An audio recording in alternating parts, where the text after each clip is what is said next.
Marabanao zay manaraka ny televizionna malagasy amin'ity anio fahenina volana aogositra 2020 sy 2020 ety. Malefaka dia malefaka ny alzay zay mandrafitra ny mety tetiny antsika amin'ny ankapobeny zany hoe somary tsara ny andro saika mananirana nosy ahitana orana malefaka kosa amin'iny antalasy sambava zany hoe faritra nalanjorofo iny anao aka endrika orana tandrifindrahona zany amin'ny ilana tsinanany faritry Horombe somary andrahona kosa amin'ny ilana tsinanana sisa rifandibiny rahona simy masoandro ho an'ny faritra sisa ny tolakandro kosa dia mbola mitoetra trano ny orana malefaka raha ho an'ny amin'ny faritra nalanjorofo sy antala iny somary andrahona ny andro ho an'ny ilana tsinanany faritra Sofia hibalika kosa ny masoandro ho an'ny faritra sisa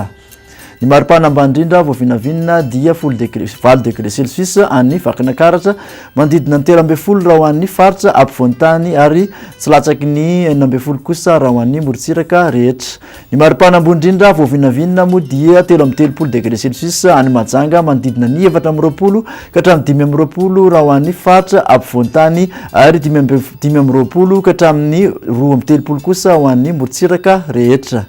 raha ho an'ny toetrany andro ho an'ny tanàn-dehibe ivelan'ny Madagascar indray dia ifandimban-drahona simy masoandro ho an'ny Milan, Paris ary Bangkok ahitana orana tandrifin-drahona kosa raha ho an'ny Nairobi ibalika amin'ny masoandro ho an'ny Johannesburg ny toetrany andro ho an'ny nosy manodidina ny Madagascar ifandimby avokoa ny rahona simy masoandro raha ho an'ny Port-Louis, Seychelles, Comores ary Saint-Denis dia zay ndray ary tompoko nasodotranao raha ho amin'ny tia an'io ity manasanao ho amin'ny manaraka indray veloma tompoko